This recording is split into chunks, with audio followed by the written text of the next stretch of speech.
The road we're on is paved in Garth. Come along on the journey as we explore Garthology. Think of it more as a conversation. I like that. So if this is truly a conversation, then I say let the conversation begin.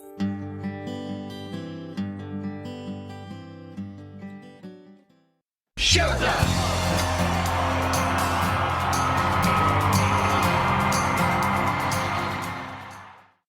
Hey everyone, it's Deb. And I'm Pete.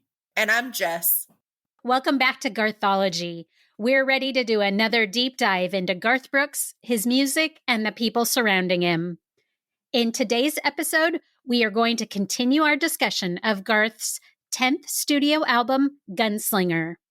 So far, we've covered the first 6 songs, from honky-tonk party anthems to emotional ballads to arena rock jams. In our last episode, Season 6, Episode 7, we covered songs 5 and 6. So if you didn't listen to that one yet, be sure and head back to Episode 7 after you listen to this one. As I mentioned previously, Gunslinger was released on November 25th, 2016.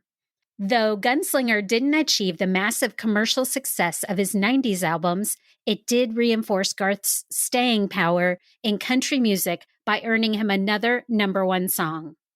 So far in this album review, we've talked about the honky-tonk party vibes, the heartfelt ballads, and the rock-infused anthems like I mentioned, and those sounds all make this album so unique.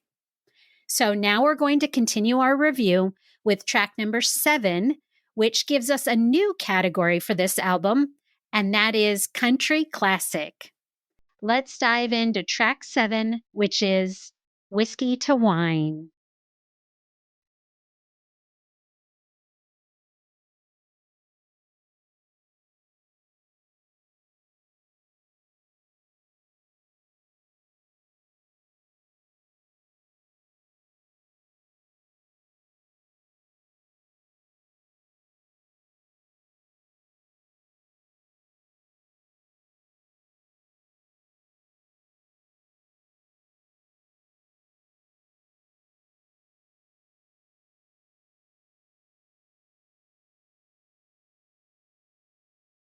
Whiskey to Wine is a duet with Trisha Yearwood and was written by Garth Brooks, Brian Kennedy, and Win Varble.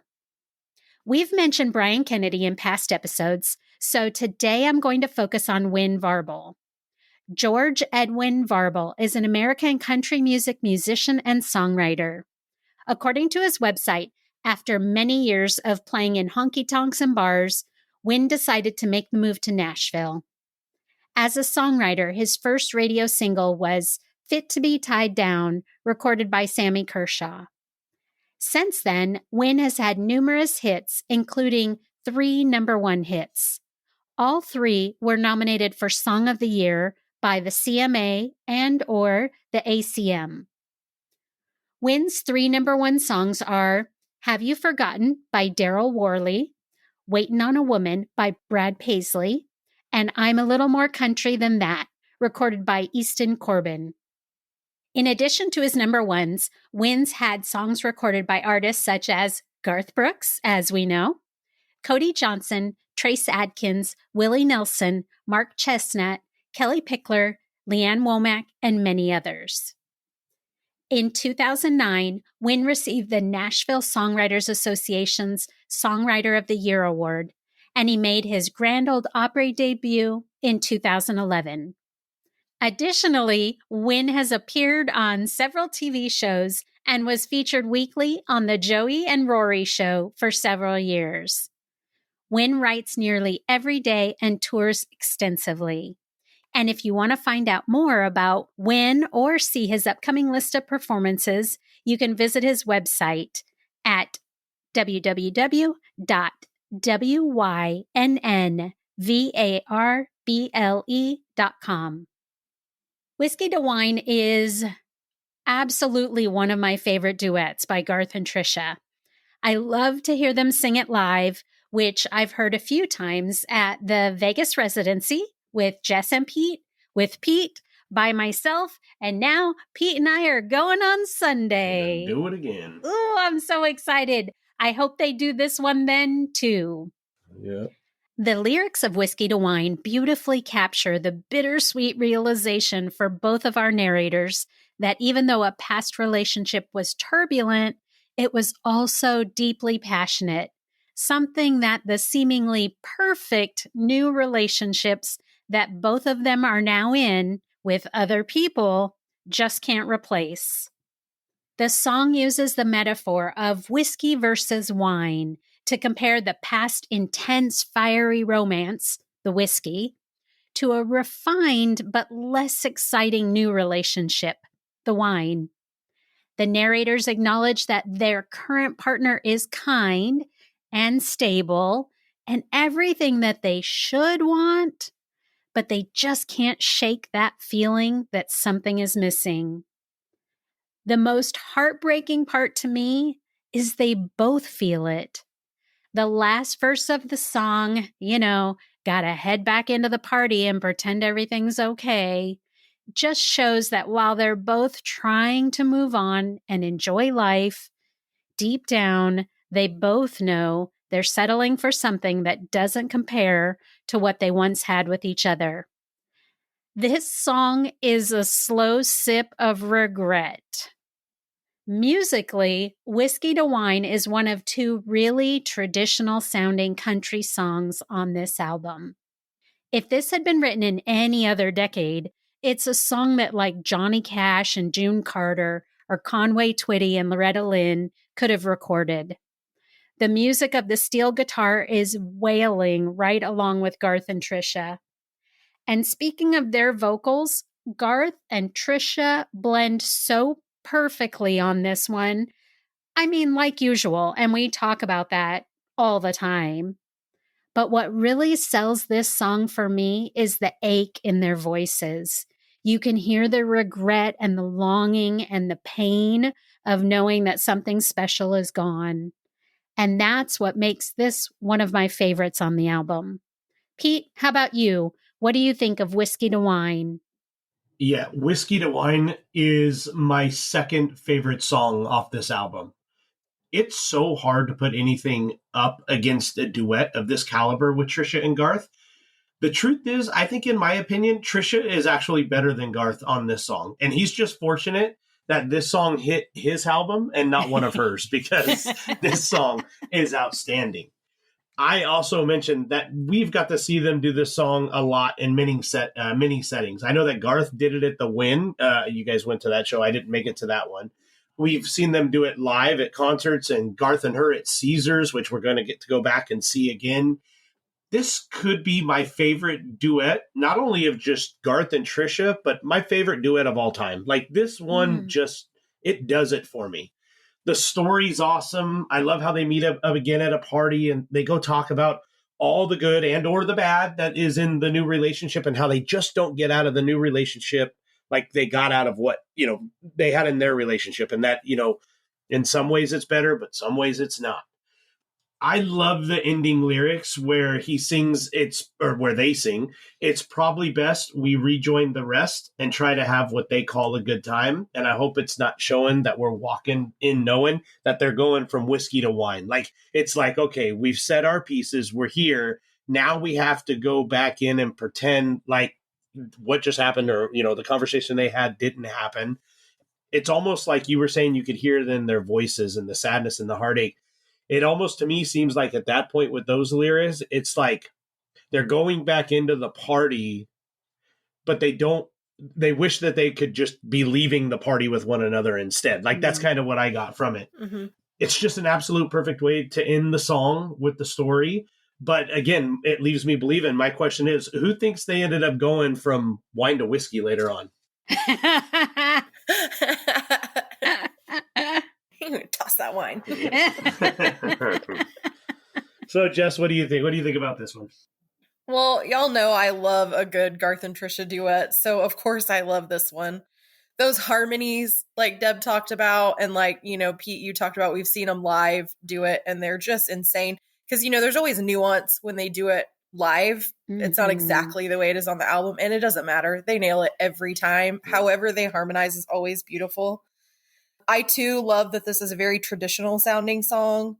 And I mentioned, Deb, like you did, and I didn't pick any artists, but it works now, but also could have been a great country hit in like the 70s, 80s, or even before. My very favorite line on this one is Trisha's when it says, "But the problem is, damn it," after you, it's like going from whiskey to wine. Because she has that little vibrato on damn it, or like a growl almost. And I love that so much. I kind of wait for that moment every time in the song. It's such a great idea for a song too. The idea of walking away from a love that you know you'll never truly get out of your system, and you're forever going to compare anyone who came after this person to this person. And so having to deal with that and like see that person, if you're in a position where you're going to run into them from time to time, that's just so brutal to think about. And it was such a good idea for a song.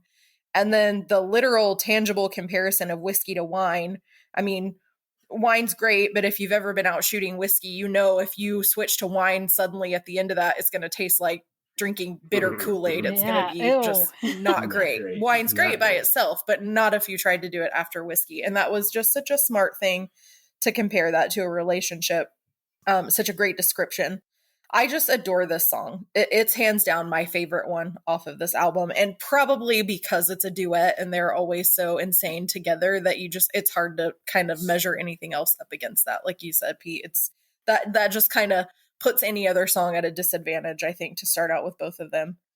So also as an aside, my notes just say G&T when I'm talking about Garth and Trisha, because it's just shorthand when I'm writing it out.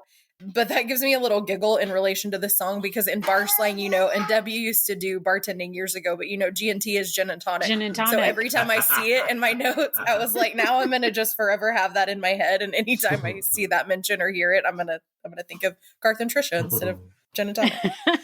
But can I get a G&T? What do you want with a Garth and Trisha? No, it's gin and tonic. We just invented a new drink. It's actually the Garth and Trisha. A little bit of whiskey, a little bit of wine. Go ahead and mix them together. Oh, nasty. Oh. The people work way better than that idea would have. Yeah, than the drink. Yeah. Yeah. All right. We're ready to move on to song 8, which, just like in our last episode, couldn't be more different from song 7. In our last episode, we talked about how different songs 5 and 6 were. Now we have another example of the variations on this album. Again, Garth and his placement of songs on an album. He's pulling us this way and that way. We dance a little, we cry a little, we ache a little. The duet between Garth and Trisha in song 7 was a gut punch. And now we go to song 8, and we've got a fast-paced driving beat that is the exact opposite of whiskey to wine. Song 8 is Bang Bang.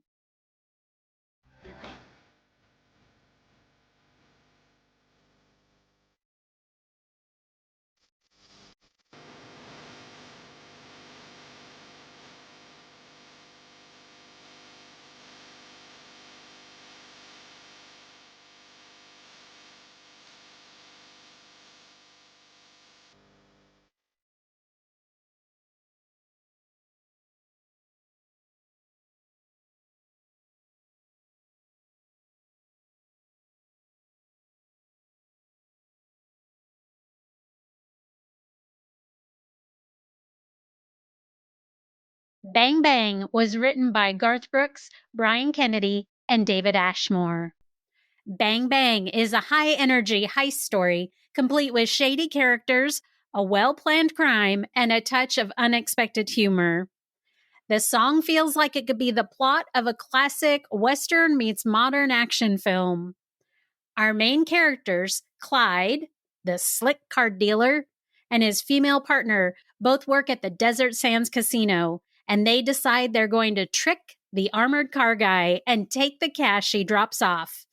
But soon they realize they need a getaway driver. So in comes our third character, Joanne. And with a little flirting and some bag swapping, they pull off this daring armored truck robbery. The lyrics do a good job of pulling off the suspense and help build the story like a movie scene, where every step of this plan unfolds in real time. But instead of a shootout or an intense escape, the female lead just smooth talks the guard, adding a playful, clever twist. Musically, the repetition of bang bang acts like a drum beat, reinforcing the tension and almost like a gunshot pace to the lyrics. And that's great and all, but unfortunately, it's that repetition of bang bang in the song that makes it not one of my favorites on Gunslinger. I really like Garth's vocals. I think he does a fantastic job. And I do like the movement of the music and the way it carries the story so well. But honestly, I could definitely do without a bunch of the bang bangs. So, Pete, it's your turn. What do you have on Bang Bang? Bang Bang could be my least favorite song of Garth's all time. Yeah. Not just on Gunslinger, but all time. It's just a loud song that keeps saying bang bang with a really quick story of a couple who plan to take a couple bags of cash, a guard who tries to take her out. And then when the plan to get away when they kind of plan it, we get to meet Joanne. And that's my favorite part at the lyrics where it just says, meet Joanne, and then bang, bang. I'm not sure on this one. Like I listened to it one time during the research. I struggled to listen to it a second time. I couldn't listen to it a third time. I did what I could with the lyrics. I stopped playing the song because I couldn't. The bang bang just was enough. So I read the lyrics and I read the story and I tried to put it to do it. This is not one that I would say that I would turn up. I wouldn't replay it. You'll never see it on my playlist. I really just got nothing from it at all. But with that being said, I got to be honest. You haven't been so far? I mean, like I can't go without saying this. The next morning I got up and I'm brushing my teeth. And I'm like, bang, bang. And I'm like, it's in my freaking head. I couldn't get rid of it. I couldn't get rid of it. So maybe there's something with the catchiness of it. I don't know, but nope. Sorry. Jess, what about you? So, funnily enough, this song wasn't my favorite at first, but I actually liked it more every time I played it. Like, I think part of it was just hearing it over and over, and it is catchy. And so I started kind of singing with it. And so I did enjoy it more as I was doing the research and as time went on. I love the bang, bang, bang opener with the drums. So it goes along with the drum beat and gets your attention from the beginning. It's up-tempo music. And even without the lyrics, I think I would enjoy the music. It just kind of makes me, it's one of those drive fast songs. Like I could put that music on and drive to it. So I enjoy that. And the story's good for a laugh. It's entertaining. There's a lot of great lines. And Pete, I specifically said the one too that you did. They're going to need a pickup man. Meet Joanne. Yeah. That makes me laugh every time I hear it. And I like how the bang bang times perfectly and fits with the words. Like it says bang bang, the doors swing open and the pickup begins, like the doors, and then bang bang, the guard knocks and she lets him in. So each thing goes with the bang bang. It stands for something. The 2 bags of cash hitting the floor, bang bang. And even how about dinner Friday night? And if you're good, I'll let you have dessert, bang bang. Yeah, that made me laugh. That's a good and one. they don't all fit that way. So I'm not sure if that one was intentional, but it made me laugh anyway. I'm really starting to like this song all of a sudden. I don't know why. So it's just a fun song. Like it's not an emotional one. It's not one that you're going to be like, man, I have to go back to that one because it just gets my heart. But there's nothing quite like it on the album. And I think it does serve as a great bridge between the slower pace of Whiskey to Wine and the rest of the album, which is more mid-tempo. So you sort of eased into Whiskey to Wine, but then you get this nice kind of rally in the last third of the album where you rock it back up again with a fast-paced story song, and then it eases off the throttle just a little bit to finish out the album with the final 2 songs that are kind of a nice moderate tempo, which we haven't got to yet, but those are kind of mid-range. And so I think that does work as a good bridge between the first 2/3 of the album and then the last third of the album. But I mean, man, Garth knows what he's doing, y'all. He really does. So getting his songs in order like that and knowing how to pace his audience, it's like pacing a show. It's knowing where to start, where that mid point needs to be, and then how to get to the end. And so that's really impressive to me. So in that way, I think this song was perfect. even though it did have to win me over a little bit. But I think I ended up enjoying it more than either one of you guys did. But it won me over after a while. Yeah, I think the point you made of it being a bridge, that's a really good point, because it does that whiskey to wine. If you skipped over Bang Bang, you might be missing something there. And before you get to those last few songs. So yeah, I think that's a really good point. Thanks. So there you have it again. 2 more tracks from Gunslinger that show off Garth's storytelling skills in a completely different way. We've got Whiskey to Wine, this traditional country-sounding duet about regret, and Bang Bang, a wild movie heist story with drum beats and tension. That's what makes Garth Brooks so incredible, his ability to jump between emotions and styles without ever missing a beat. Have you checked out our website at garthology.com yet? If not, stop by today and check out all of our past episodes. And remember to subscribe to our podcast on your podcast platform of choice. Hey, if you listen on Apple Podcasts, please stop by, hit that 5-star button if you like what you hear, and write up a quick review to encourage others to listen. Then be sure and share us with everyone you know. That way you can help your friends in low places become Garthologists too. Yeah, and speaking of friends in low places, if you are on social media, we are too. We are at facebook.com/GarthologyCast. We are at Instagram, Twitter, TikTok, and Threads at GarthologyCast there. So please hop into the DMs. Let us know if you have any cool show ideas or some games, something we can get maybe going in the early part of the summer. We'd like to get a bunch of you guys involved in maybe some ideas. We appreciate the tweets, the retweets, and all the support there on the social media, and we really do appreciate the support. Yep, and new episodes of Garthology are available on the 7th, 17th, and 27th of each month, so please join us for our next episode. Until then, thanks for joining us for today's episode of Garthology, and I'm Deb. I'm Pete. And I'm Jess, and we'll see you guys next time. Bye. Bye, everybody. Bye, everyone. And remember, love will always win. Finish it! Finish it!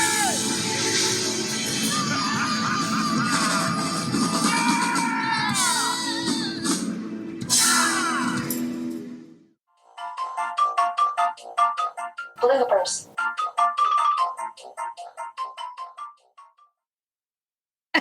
That's awesome. That was awesome. He's like, hey, there's a lull. I can just chime right in there. Let me just fill that in. Of his 90s albums, hit. Why is it always at the beginning?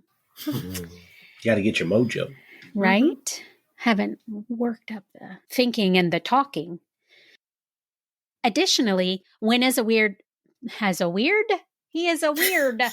What in the He world? has a weird. He has a weird what? That escalated quickly.